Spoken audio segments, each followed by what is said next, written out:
ሰላም ጤና ይስጥልን የተከበራችሁና የተወደዳችሁ በዓለም ዙሪያ የምትገኙ የጣና ቴሌቪዥን ቤተሰቦች እንደምን ዋላችሁ።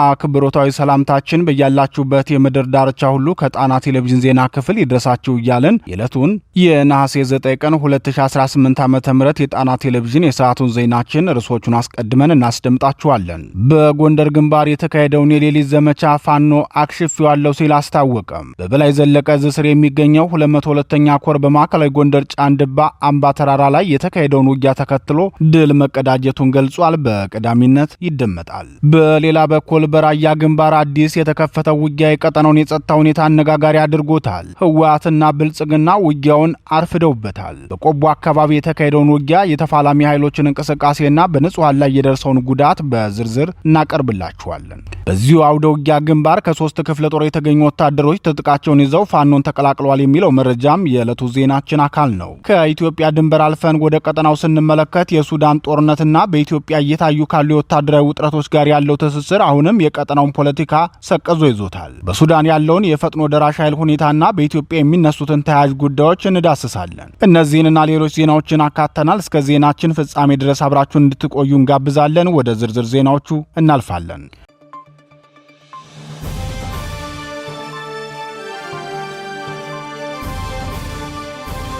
አዲስ አበባ ቀጣይ የቤት ዋጋ የሚጨምርበት አካባቢ የት እንደሆነ ያውቃሉ? ብስራተ ገብርኤል፣ ሳር ቤት፣ ሜክሲኮ፣ ተክለ ሃይማኖት ወይስ መገናኛ?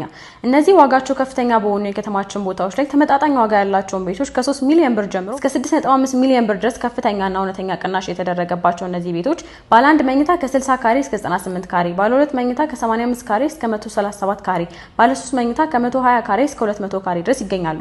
እነዚህ ቤቶች ከ100% ክፍያ እስከ 30% ቅናሽ የሚያገኙባቸው ሲሆን አሊያም ቀስ ብለው መክፈል ከፈለጉ እስከ 3 ዓመት ድረስ ከወለድ ነፃ በሆነ አከፋፈል ቅድመ ክፍያ ከ15% ጀምሮ ከፍለው ቀሪውን በረጅም ጊዜ አከፋፈል ቀስ ብለው መክፈል ይችላሉ።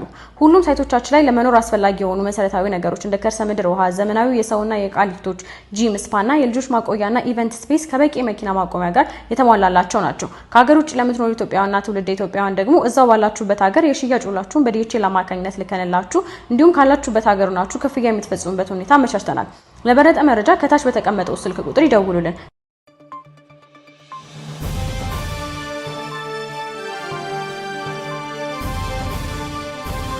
የሌሊት ዘመቻውን አክሽፈነዋል። ፋኖ ከሐምሌ 5 ቀን 2018 ዓ.ም የአንድነት መስረታው ማግስት ጀምሮ ያካሄዳቸውን የግንባር ውጊያዎች በከፍተኛ ተጋድሎ አኩሪ ድሎችን እየተቀዳጀ ያለው የአማራ ፋኖ ብሔራዊ ንቅናቄ ጎንደር ጠቅላይ ግዛት በላይ ዘለቀ ዕዝ ዛሬ ሌሊት ለከባ የገባውን የብልጽግና ጦር ከባድ ኪሳራ እንዳደረሰበት አስታወቀ። የዙ 202ኛ ኮር 2 ክፍለ ጦሮች ባካሄዱት የጋራ ውጊያ በማዕከላዊ ጎንደር ጫንድባ አምባ ተራራ ላይ ድል መቀዳጀታቸው ታውቋል።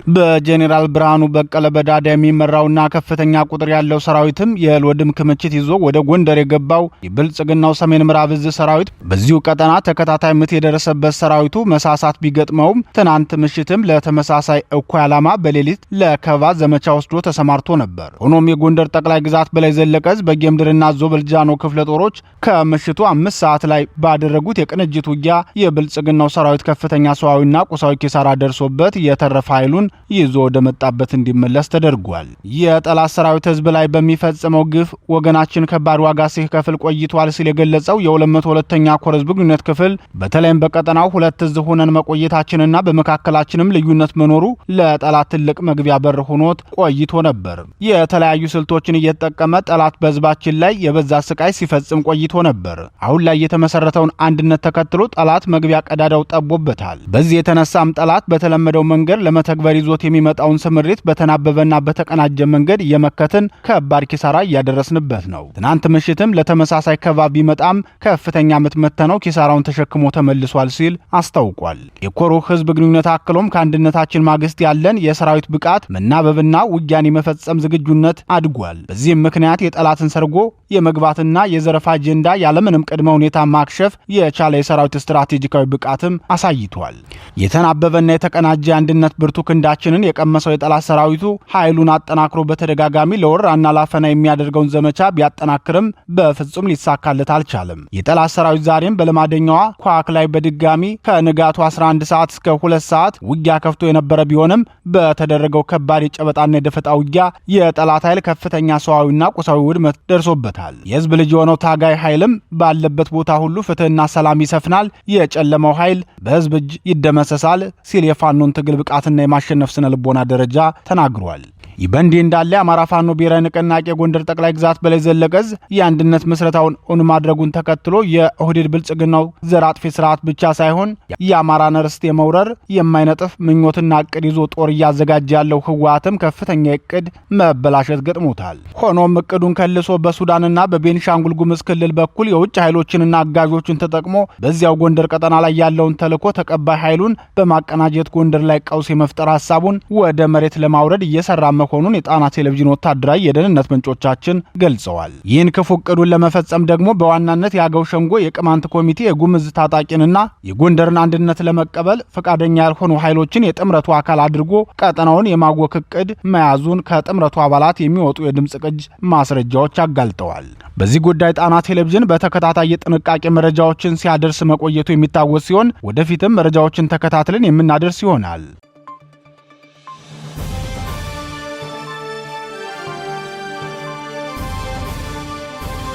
አዲስ ውጊያ በራያ ግንባር። የአማራን ምድር የውክልና ጦርነት ማካሄጃ ለማድረግ የተማማሉ የሚመስሉት ህወሓትና ኦህዴድ ብልጽግና ዛሬ ማለዳው ላይ በራያ ግንባር ውጊያ ማድረጋቸውን ከቦታው የደረሰን መረጃ ያመላክታል። ከራያ ቆቦ ለጣና ቴሌቪዥን በደረሰው መረጃ የህወሓት ታጣቂ ኃይል በከባድ መሳሪያ ታጅቦ ወደ ቆቦ ቀጠና ማጥቃት ያደረገ ሲሆን ራያን ለማጣን በሴራ ለህወሓት አሳልፎ የሰጠው ኦህዴድ በበኩሉ በቆቦ ቀጠናው ውጊያ ያጸፋ ምት መክፈቱንና በዚህም ንጹሃን ከባድ ጉዳት እንደደረሰባቸው ተናግረዋል። ውጊያው የተጀመረው ማለዳ ላይ መሆኑን የሚናገሩት የአካባቢው ነዋሪዎች ውጊያው የተካሄደው ደግሞ በራያ ቆቦ ወረዳ መሆኑን ገልጸዋል። የብልጽግናው ጦርና በዋጃና አካባቢው በሰፈረው የህወሓት ታጣቂ መካከል በተካሄደው ውጊያ ከፍተኛ ሰብአዊ ቀውስ መድረሱን ገልጸዋል። የብልጽግናው ስርዓት አስቀድሞም ቢሆን በቆቦ ከተማ ምሽጎችን ሲቆፍር መሰንበቱ የሚታወስ ሲሆን ውጊያውንም ወደ ቆቦ የመሳብ ፍላጎት ያለው ይመስላል የሚሉት የአካባቢው ነዋሪዎች የህወሓት ኃይል የራያን ለማጣ ወረዳ ሁሉንም ቀበሌዎች ተቆጣጥረው ወደ ራያ ቆቦ ወረዳዎች ገብተው ኃይላቸውን እያደራጁና ወታደራዊ ቤዛቸውንም እያሰፉ ነው። በአንጻሩ የብልጽግናው ጦር ራያ ቆቦ ላይ ቤዙን አድርጎ ለመዋጋትና ወደ ወልዲያ ለማፈግፈግ የተዘጋጀ ነው የሚመስለው ብለዋል። ሌላው አስተያየት ሰጪ በበኩላቸው የህወሓት ፍላጎት ወደ ቆቦና ወልዲያ ገፍቶ በመምጣት ለድርድር መቀመጥና ሁሉም በያዘው ይርጋ የሚል ስምምነት ለመፈራረም የተዘጋጀ ነው የሚመስለው። በአሁኑ አያያዛቸው በቀጣዮቹ ጥቂት ቀናት የመንግስት ጦር ከራያ ቀጠና ሙሉ በሙሉ ወጥቶ ወደ ወልዲያ መሻገሩ አይቀርም ሲሉ ተናግረዋል። በዚህ የተነሳም የአካባቢው ህዝብ ከፍተኛ ስቃይ ላይ መሆኑን ገልጸዋል። የብልጽግናው ሰራዊት ወደ አማራ ክልል ጦሩን ያስገባው በህዝብ ላይ የተራዘመ ጦርነት በማካሄድ ስልታዊ የዘር ማጥፋትና ሁለንተናዊ ውድመት ለማድረስ መሆኑን በተከታታይ መዘገባችን ይታወሳል። የቀድሞውን የክልሉን ርዕሰ መስተዳደር ዶክተር ይልቃል ከፋለን የትብብር ጥያቄ ተከትሎ ሙሉ ጦሩን ወደ አማራ ክልል ያስገባው የኦህዴድ ስርዓት የህወሓትን ቡድን ወደ አማራ ክልል ራያን ለማጣ እንዲገባ ያደረገው ራሱ እንደነበር ይታወቃል። ህወሓትም ራያን ለማጣን ከተቆጣጠረ በኋላ ተከታታይ ግፎችንና ህልቆ መሳፍርት ስቃዮችን ሲፈጽም መቆየቱ የሚታወስ ሲሆን አሁን ደግሞ ሁለቱ ጸረ አማራ ኃይሎች በዚሁ ቀጠና ባላንጣነታቸውን እያካሄዱ ያሉት የአካባቢውን ህዝብ የጥቃታቸው ኢላማ አድርገው ነው። በዚህም ሁለቱ የአማራ ህዝብ ጠላት የሆኑ ኃይሎች በሚያካሄዱት ጸረ ህዝብ ጦርነት የአካባቢው ህዝብ ለከፋ ስቃይ እየተጋለጠ ሲሆን ከወዲሁም ሽሽትና መፈናቀል መጀመሩን የደረሰን መረጃ ያመላክታል። የአማራ ርስቶችን ለመውረድ ለ3 ዓመታት ጦሩን ሲያደራጅ የከረመው ህወሓት በበኩሉ ለዚህ እኮ ዓላማው አጋዥ ኃይሎችን አስተባብሮ ከፍተኛ ቁጥር ያለውን ታጣቂውን በዚሁ ቀጠና ማስገባቱ ተነግሯል። በቀጣይም ቀጠናው የውክልና ጦርነት ማካሄጃ እንዲሆን ሁሉም ጸረ አማራ ኃይሎች የተስማሙበት ይመስላል። ህወሓት በጎንደር ጠቅላይ ግዛት ወልቃይት ጠገዴ ሰቲት ሁመራ ዞን ሸረሪና ላይ በደረሰበት ከባድ ምት ከ2000 በላይ ታጣቂ ኃይሉ የተመታበት ሲሆን ከፍተኛ መጠን ያለው ትጥቁም በጠላቱ ብልጽግና እጅ መግባቱ አይዘነጋም። ይህን ከባድ ምት ተከትሎም ህወሓት ሙሉ ትኩረቱን ወሎ ቤተ አማራ ግንባር ላይ ያደረገ ይመስላል። ለዚህም ከፍተኛ የትጥቅና የሎጂስቲክ ክምችት እያደረገ መሆኑን ለጣና ቴሌቪዥን የደረሰው መረጃ ያመላክታል።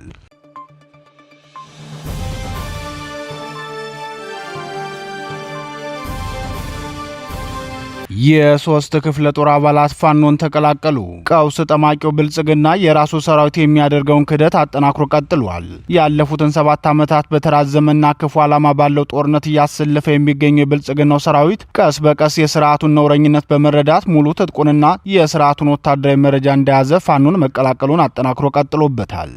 የአማራ ፋኖ ብሔራዊ ንቅናቄ አጼ ምኒልክ ዕዝ ሚዲያና ኮሙኒኬሽን ክፍል ጣና ቴሌቪዥን እንደገለጸው የጠላት ብልጽግና የ45ኛ የ46ኛና የ47ኛ ክፍለ ጦር አባሎች እየፈረሱ ፋኖን እየተቀላቀሉ ነው ብሏል። የጸረ አማራው ብልጽግና ስርዓት ወታደሮች ከ3 ክፍለ ጦሮች በመውጣት የተቀላቀሉት የአማራ ፋኖ ብሔራዊ ንቅናቄ ወሎ ቤት አማራ አጼ ምኒልክ ዕዝ 101ኛ ኮርን መሆኑን የዕዙ ሚዲያና ኮሙኒኬሽን ክፍል ገልጿል። የአጼ ምኒልክ ዕዝ ሚዲያና ኮሙኒኬሽን ክፍል ለጣና ቴሌቪዥን በላከው መረጃ የ47ኛ ክፍለ ጦር 5ኛ ሻለቃ አባል አንድ ጥቁር ክላሽ ከ200 የክላሽ ተተኳሽ ጋር በመያዝና ከ45ኛ ክፍለ ጦር 5ኛ ሻለቃ 2 አባሎች 2 ጥቁር ክላሽ 240 የክላሽ ተተኳሽ እንዲሁም 5 F1 ቦምብ በመያዝ 101ኛ ኮር 15ኛ ክፍለ ጦርን ተቀላቅለዋል። የ46ኛ ክፍለ ጦር የአንደኛ ሻለቃ የሻለቃ አመራሩ አጃቢ 110 የክላሽ ተተኳሽ አንድ ጥቁር ክላሽ እና የሻለቃውን የመገናኛ ሬዲዮ በመያዝ 11ኛ ክፍለ ጦርን ተቀላቅለዋል ሲል ገልጿል። የዕዙ ሚዲያና ኮሙኒኬሽን ክፍል አክሎም በአጠቃላይ ከ45ኛ ከ47ኛ እና ከ46ኛ ክፍለ ጦሮች አፋብን ወሎ ቤት አማራ አጼ ምኒልክ ዕዝ 101ኛ ኮርን 4 ጥቁር ክላሽንኮቭ ከ550 በላይ የክላሽንኮቭ ተተኳሽ 5 F1 ቦምብ አንድ ወታደራዊ የመገናኛ ሬዲዮ በመያዝ መቀላቀላቸውን ገልጾ የ101ኛ ኮር አመራሮችን ፋኖን ለተቀላቀሉት የብልጽግናው ሰራዊት አባላት ምስጋናቸውን በመግለጽ አቀባበል አድርገውላቸዋል። የጣና ቴሌቪዥን ወታደራዊ ተንታኝ በዚህ ጉዳይ በሰጡት ሙያዊ ትንታኔ የመንግስታዊ ስርዓቱ ወታደር አፈራረስ የሳር ጎጆ ቤት አፈራረስን ነው የሚመስለው። አንድ ወታደር ከስርዓቱ ወጥቶ ሙሉ ትጥቅና ተተኳሽን ይዞ ወደሚፋለመው አካል ገባ ማለት በምርኮ ከሚያዝ አንድ ሻለቃ ጦር በላይ ነው ለስርዓቱ የሚከብደው። አንድ ወታደር በራሱ ፍቃድ ከመንግስት ካምፕ ወጥቶ ፈታኝ ወደሆነ የአማጺ ኃይል ተቀላቀለ ማለት አንድም የመንግስትን ዓላማ ተቃውሞ የአማጺውን ዓላማ ደግፏል ማለት ነው፣ ወይም መንግስታዊ ስርዓቱ ውስጣዊ መበስበስ ገጥሞታል ማለት ነው ሲሉ ገልጸዋል።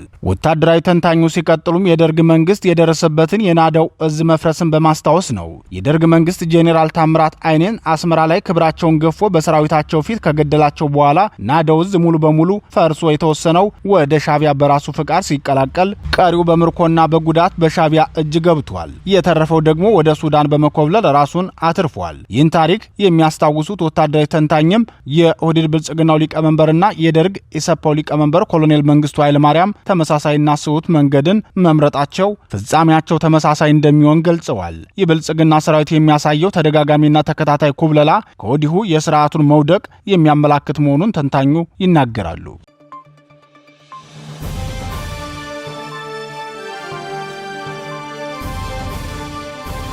የሱዳን ፈጣን ድጋፍ ኃይል ብልጽግናው መንግስት ታድጎታል ተብሏል። የሱዳን መደበኛ ሰራዊት ኃይል ከህወሓት ጋር በመሆን በኢትዮ ሱዳን ድንበር መጠጋቱም በብልጽግናው መንግስት ላይ ከፍተኛ ስጋት ደቅኖ ነበር።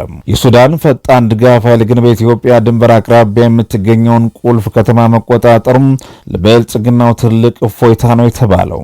የሱዳን ፈጣን ድጋፍ ኃይልና አጋር ታጣቂዎች ከኢትዮጵያ ጋር በሚዋሰኑም ብሉ ናይል ግዛት ውስጥ የምትገኘው እና ስትራቴጂካዊ ጠቀሜታ ያላትን አልኩርሙክ ከተማ መቆጣጠራቸውን አሳውቀዋል። የአልጀዚራና ዘናሽናል ዘገባዎች እንደሚያሳዩት ከሆነ የሱዳን መከላከያ ሰራዊት አባላት አካባቢውን ለቀው መውጣታቸውን ተከትሎ ነው የሄሚቲ ጦርና የሱዳን ህዝቦች ነጻነት ንቅናቄ የሰሜን ታጣቂዎች ወደ ከተማዋ የገቡት ተብሏል። የፈጣን ድጋፍ ኃይል አባላት ማክሰኞ ዕለት ገይሳን የተባለችውን ከተማ መቆጣጠራቸውን ተከትሎ ይህች ከተማ መያዛቸው በብሉ ናይል ግዛት ውስጥ በአንድ ሳምንት ጊዜ ውስጥ በቁጥጥር ስር ያዋሏትም ሁለተኛ ቦታ ሆና ተመዝግባለችም።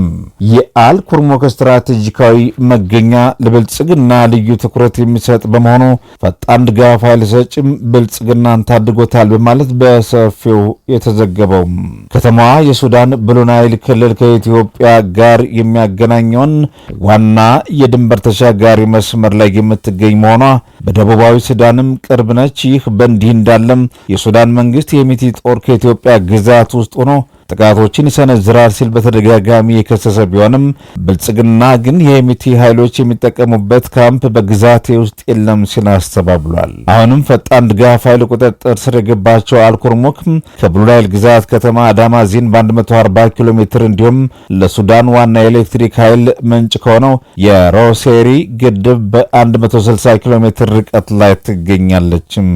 በጀነራል አብዱል ፈታህ አልቡርሃን የሚመራው ሱዳን ሰራዊትና በጀነራል መሐመድ ሐምዳን ዳጋሎ የሚመራው ፈጣን ድጋፍ ኃይል መካከል ሚያዝያ 2023 እንደ አውሮፓውያኑ አቆጣጠር የተቀሰቀሰው ጦርነት አሁንም እንደቀጠለ ሲሆን የተባበሩት መንግስታት ድርጅት በሱዳን ያለው ሰብአዊ ቀውስም በዓለም ላይ ከታዩ እጅግ የከፉ አደጋዎችም ቀዳሚ ነው ሲል መግለጹ የሚታወስ ነው።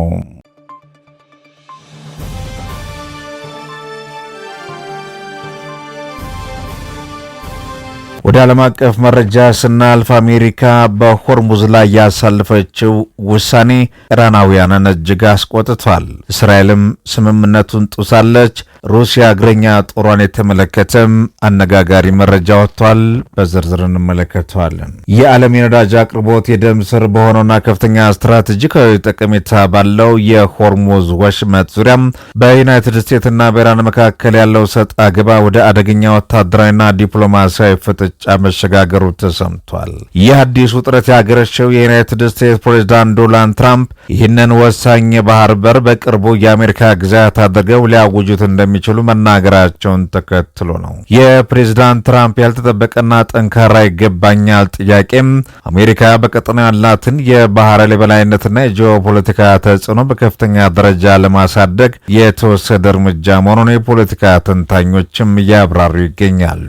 በአንጻሩ ኢራን ይህንን የአሜሪካን የባህር ላይ የበላይነት አስተያየትና ፍላጎት በጥብቅ ቃላት ውድቅ ማድረጋለችን በኢራንም ቁጣን ቀስቅሷል። የቴህራን ባለስልጣናት በሰጡት አሳፋዊ ምላሽ በሆርሙዝ ወሽመጥ ላይ ያላቸውን ሉዓላዊነት ቁጥጥር በማሰባሰብ ከነሱ ፍቃድና እውቅና ውጭ ምንም አይነት መርከብ በባህር በሩ ላይ እንደማያልፍም አስጠንቅቀዋል። ይህ የኢራን የማያወላውል አቋም ቀጠናውን በማንኛውም ሰዓት ወደ ትጥቅ ትግል ሊያመራ እንደሚችል ስጋትን አባብሷል። የሁለቱ ሀያላን ሀገራት ቃላዊ ጦርነትና ወታደራዊ መፋጠጥ ቀጥተኛና ከባድ ኢኮኖሚያዊ ጫና ማሳደርም ቀጥሏል። በአካባቢው በነገሰው ከፍተኛ ወታደራዊ ውጥረትና የጸጥታ ስጋት ምክንያት በሆርሙዝ ወሽመጥም የሚያልፈው ዓለም አቀፍ የባህር ላይ ንግድ ላለፉት 3 ወራትም ታይቶ በማይታወቅ ሁኔታ መቀነሱ ነው የተሰማው። በተለይም የነዳጅ ጫኝ መርከቦች እንቅስቃሴ በመገደቡ በዓለም አቀፍ ገበያ ላይ ከፍተኛ የኢኮኖሚ መነጋትን ስጋት ደቅኗል። በአጠቃላይ ይህ በፕሬዝዳንት ዶናልድ ትራምፕ አስተዳደርና በኢራን መካከል የተፈጠረው የባህር ላይ የበላይነት ፍክክር ከቀጠናዊ የጸጥታ ስጋት አልፎ አፋጣኝ ዲፕሎማሲያዊ መፍትሄ ካልተበጀለት በስተቀር ዓለም አቀፍ የንግድ መስመሮች የሚያስተጓጉል ከባድ ቀውስ ሊያስከትል ይችላል ነው የተባለው። በሌላ በኩል በእስራኤልና ፍልስጤም መካከል ያለው የፖለቲካና ወታደራዊ ውጥረትም የሰላም ተስፋዎችን በማጨለም ወደ አዲስና አደገኛ ምዕራፍ ተሸጋግሯል። እንደ አልጀዚራ ዘገባ በዋነኝነት የዩናይትድ ስቴትስ ፕሬዝዳንት ዶናልድ ትራምፕ ያቀረቡትን የ15 ነጥብ ሰላም እቅድና የተኩስ አቁም ስምምነት መፍረሱም ለውጥረቱ መባባስ ዋነኛ ምክንያት ሆኗል የተባለው። ስምምነቱ ውድቅ ሊሆን የቻለው ሐማስ ትጥቅ መፍታት አለበት በሚለው አንቀጽ ዙሪያም በተፈጠረ የሻከረ አለመግባባት መሆኑን የዜና ምንጩ ዘጋርዲያን አረጋግጧል። ይህንን የዲፕሎማሲ ጥረት መክሸፍ ተከትሎ እስራኤል በጋዛ ሰርጥ የምታካሄደውን ወታደራዊ ጥቃትም በከፍተኛ ደረጃ አጠናክራ መቀጠሏ ተዘግቧል። በሌላኛው ግንባር በዌስት ባንክ ምዕራባዊ ዳርቻ ያለው የጸጥታ ሁኔታ እጅግ አሳሳቢ ደረጃ ላይ ደርሷል። በዌስት ባንክ በምትገኘው ቁስራ መንደርም አክራሪ አይሁዳውያን ሰፋሪዎች የፍልስጤማውያንን መኖሪያ ቤቶች ከበው የኃይል ጥቃት መፈጸማቸውም ተሰምቷል። ይህን ድርጊት ተከትሎ እስራኤል የአሜሪካ አምባሳደር የሆኑትን ማይክም ሀካቢ ያልተለመደና ጠንከር ያለ የውግዘት መግለጫ አውጥተዋል። አምባሳደሩ ድርጊቱን የፈጸሙት አክራሪ ሰፋሪዎች እስራኤላውያን አሸባሪዎች ሲሉ በይፋ መኮንናቸው የተለየ ትኩረትንም ስቧል። ተብሏል። በተያያዘ ዜና የእስራኤል መከላከያ ሚኒስቴር በዌስት ባንክ ያለውን የህግ ማስከበርና የጸጥታ ቁጥጥር ስልጣን ከጦር ሰራዊቱም ሙሉ በሙሉ ወደ ፖሊስ ለማዞር ማቀዱን አዲስ የፖለቲካ ማህበርንም ቀስቅሷል። ይህ እርምጃ በተመለከተ ሎያል የተባለው ምንጭ ዋቢ በማድረግ የተለያዩ ከፍተኛ የህግ ባለሙያዎች ጠንካራ ትችትም እየሰነዘሩ ይገኛሉ። ባለሙያዎቹ ይህንን ህግ አስከባሪ ስልጣን ዝውውር ተራ አስተዳደራዊ ለውጥ ሳይሆን መሬቱን በይፋ የመጠቅለል ሂደት አካል ነው በማለትም ስጋታቸውን እያስተጋቡ ይገኛሉ ነው የተባለው። በአጠቃላይ የሰላም እቅዱ መፍረሱ በጋዛ ያባባሰው ጦር፣ በዌስት ባንክ እየተስፋፋ የመጣውን የሰፋሪዎች ጥቃት እንዲሁም የእስራኤል አዳዲስ አስተዳደራዊ ውሳኔዎች የቀጠናውን የሰላም ተስፋ ይበልጥም አርቀውታል ነው የተባለው። በሩሲያና ዩክሬን መካከል እየተካሄደ ያለው አውዳሚ ጦርነት ሁለቱም ሀገራት ወደ ከፋ የውስጥ ስጋትና የቁሳቁስ እጥረት እየገጠማቸው ይገኛል ተብሏል። በግንባር እየተካሄደ ያለው ከፍተኛ የእርስ በርስ መጠላለቅ የጦርነቱን መልክም እየቀየረው ሲሆን የሰው ኃይል ኪሳራና ዘመናዊ መከላከያ መሳሪያዎችም መመናመን የሁለቱ ኃይሎች ዋነኛ የራስ ምታት ሆኗል ነው የተባለው። በሩሲያ በኩል ሞስኮ በዩክሬን ግንባር ናገደች ያለውን እጅግ ከፍተኛ የሰው ኃይል ኪሳራ ለመተካት ከፍተኛ ትግል ላይ ትገኛለች ተብሏል። መንግስት አዳዲስ ወታደሮችን ወደ ግንባር ለመሳብ እጅግ ማራኪ የተባሉ የገንዘብ ክፍያዎችና ጥቅማ ጥቅሞችን እያቀረበ ቢሆንም የሚፈልገውን ያህል ኃይል ማሰባሰብ አልቻለም ነው የተባለው።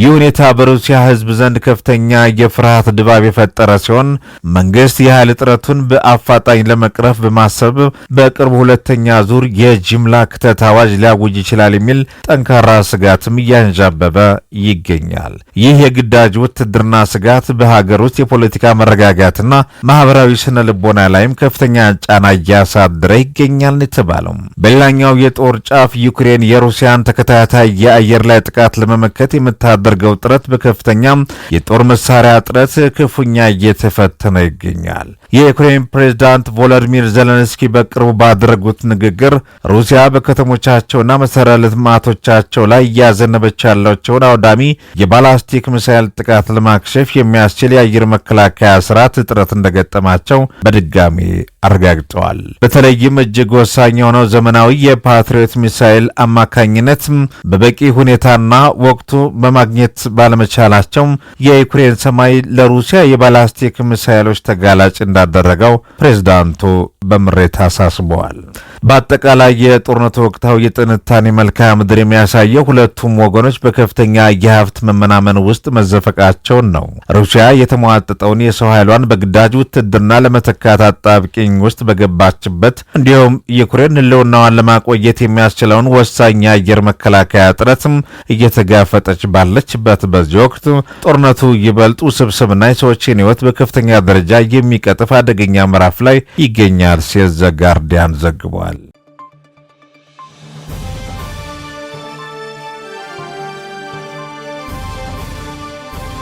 ክቡራትና ክቡራን የጣና ቴሌቪዥን አድማጭ ተመልካቾቻችን የሰዓቱ ዜናችን የተከታተላችሁትን ይመስል ነበር። ምርጫችሁ ስለምታደርጉን ከልብ እናመሰግናለን። ተሰናበትናችሁ። ጤና ይስጥልን።